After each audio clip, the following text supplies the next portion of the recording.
দেখ, রোধাঙ্ক আর পরিবাহিতাঙ্ক খুব মন দিয়ে বোঝার চেষ্টা কর, তুই দেখবি বুঝতে পারবি। ঠিক আছে? আচ্ছা, রোধাঙ্ক বলতে কি বোঝাচ্ছে আগে সেটা বোঝ।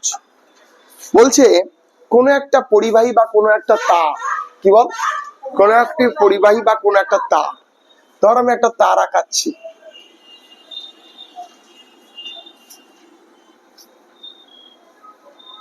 ধর এটা একটা কি বল দেখি, একটা তার।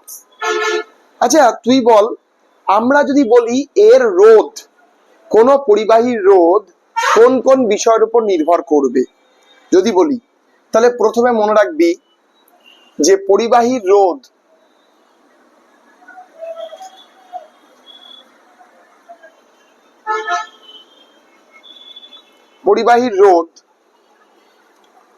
মনে রাখবি দৈর্ঘ্যের সঙ্গে সমানুপাতিক।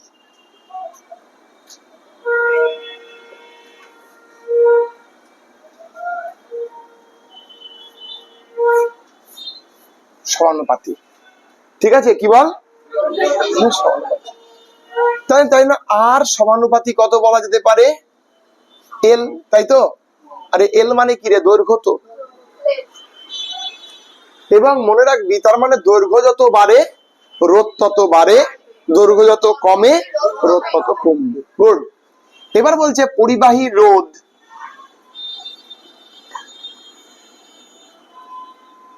মানে আর প্রস্তরচ্ছেদের ক্ষেত্রফলের, প্রস্থচ্ছেদের ক্ষেত্রফলের কি বল, ব্যস্তানুপাতিক। গুড, ব্যস্তানুপাতিক। তার মানেটা কি রে? যে আর সমানুপাতিক কত বলতো দেখি, প্রস্থচ্ছেদ। আচ্ছা এই যে এটা দেখছিস না, এটা প্রস্থচ্ছেদ। প্রস্থচ্ছেদটা কি বল? এটা গোল সার্কেলের মতো জিনিস আছে না, এই ক্ষেত্রফলকে আমরা কত বলতে পারি বল? এই ক্ষেত্রফলটাকে আমরা বলতে পারি এরিয়া। কি বল? এরিয়া, এ। তার মানে 1/a ব্যস্তানুপাত বলেছে তো, 1/a। অর্থাৎ আমরা এখান থেকে এটাকে 1 এবং এখানে 2, তাহলে আমরা লিখতে পারি যৌগিক ভেদের উপপাদ্য অনুসারে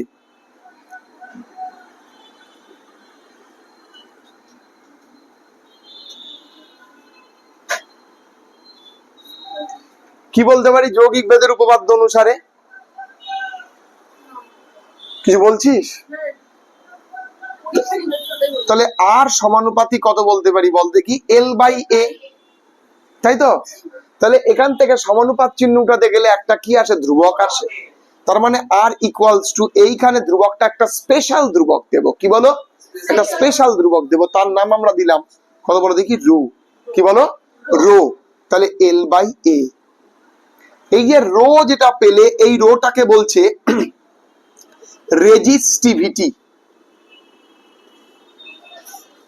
কি বলো? রেজিস্টিভিটি বা রোধাঙ্ক, সবাই মিলে বলো। তাহলে রো কি বলো দেখি? রেজিস্টিভিটি বা রোধাঙ্ক। ভালো করে বুঝিস, ঠিক আছে? তার মানে এইখান থেকে আমরা একটা সূত্র পেলাম, খুব সুন্দর সূত্র, যে রো ইকুয়ালস টু RA/L। পেলাম না? এই জিনিসটাকে বলছে রোধাঙ্কের রাশিমালা। ঠিক আছে? রোধকে নিয়ে, পরিবাহী প্রস্থচ্ছেদের মধ্যে রোধকে নিয়ে আমরা একটা কি করেছি, এখানে একটা কি করেছি বলো, একটা পরিবাহীর মধ্যে রোধের বাড়া কমা দেখিয়েছি। রোধ কখন বাড়ে কখন কমে, রোধের সমস্যা কি দেখিয়েছি। তার মানে তুমি একটা জিনিস বুঝলে, রোধ একটা পরিবাহীর দৈর্ঘ্য এবং তার ক্ষেত্রফলের উপর নির্ভর করে। তুমি জানলে তো, তার থেকে তুমি ক্যালকুলেশন করে আসলে রো ইকুয়ালস টু RL/A, এটা তুমি জানলে। তাহলে এটা কি বলতো দেখি, এটা কি? এটা হচ্ছে রোধাঙ্কের রাশিমালা। তো তোমাকে প্রশ্ন আসতে পারে রোধাঙ্কের রাশিমালাটা কত, তখন তোমাকে বলতে হবে। ক্লিয়ার হলো আমার কথা? বুঝেছ? এবার দেখো, একটা তোমাকে একটা পরিষ্কার কথা বলি, রো ইকুয়ালস টু RL/A। তার মানে আমরা এখান থেকে যদি এই রোধাঙ্কের যদি আমরা বলি যে সংজ্ঞা দেওয়ার চেষ্টা করি, এই সূত্রটা আমরা নেই, রো ইকুয়ালস টু কি বলো দেখি, RA/L। তার মানে এখানে যদি আমরা বলি এর মান 1, এল এর মান 1, তাহলে রো এর মান কি বলো? আর। কি বলো? তার মানে একক একক ক্ষেত্রফল এবং একক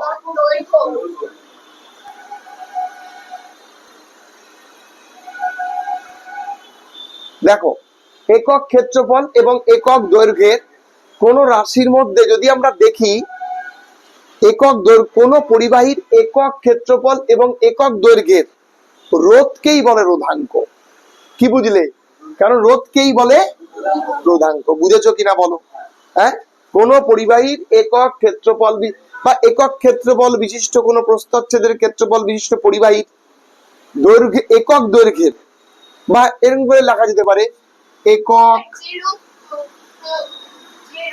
একক দৈর্ঘ্যের ও একক প্রস্থচ্ছেদের ক্ষেত্রফল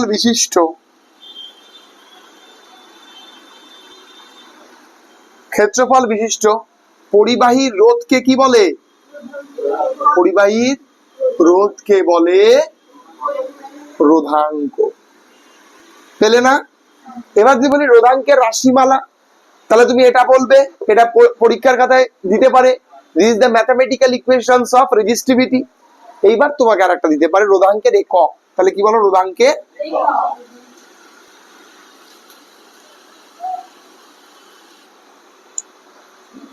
তাহলে তুমি বলো এটা মানে কত জানো? আমরা কি জানি? রোধাঙ্ক সমান সমান আর এ বাই এল, তাই না? আর বলতে রোধ, রোধের একক কি? ওহম। তাহলে আমরা এখান থেকে বলতে পারি না ওহম এটা। ক্ষেত্রফল বলতে কত? Semi square. কত বল দেখি? সেমি স্কোয়ার, তাই না? কারণ বাহু স্কোয়ার, তাই না? Semi square. আর এল বলতে কি? দৈর্ঘ্য, তাই এল অর্থাৎ সেমি। ফলে কেটে গেল, থাকলো কত বলো দেখি? ওহম সেমি। এটা সিজিএসএ, তাহলে এসআই কত? Ohm metre. বলো বোঝা গেল কিনা? কিচ্ছু মুখস্থের নাই, সবাই মুখস্থ করে পেরে ধরে। কিচ্ছু মুখস্থের আছে দেখাতে পারবে? তার মানে ফিজিক্স ইজ এ ম্যাথামেটিক্স। কি বলো? পদার্থবিদ্যা যে বুঝে পড়ে সে সায়েন্স নেওয়ার যোগ্য থাকে। শুধু ম্যাথ পড়লে হয় না, মনে রাখবে বিজ্ঞানের দুটো পিলার আছে। বিজ্ঞানের, বিশেষ করে সায়েন্সের দুটো পিলার আছে। সে দুটোর মেন পিলার, পিওর সায়েন্সের মেন পিলার ম্যাথ আর ফিজিক্স। তাই না? এইরকম ভাবে তোমার বোঝাটা জরুরি। আমি তোমাকে আজকে এখানে এরকম ভাবে পড়ালাম, তোমরা 12-এ উঠে ওখানেও কারেন্ট আছে, সেম তোমাকে পড়াবে। তুই দেখবে সেম। যে কি হয়, ক্লাস 10-এই এভাবে কেউ পড়ায় না।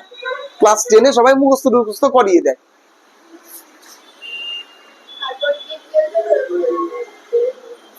ঠিক আছে? তো এইখানে যেভাবে পড়িয়ে দিলাম, আমার মনে হয় না আর ভবিষ্যতে প্রবলেম হবে। বোঝা গেছে? কারো কোনো প্রবলেম নাই তো? সবাই টুকে নাও।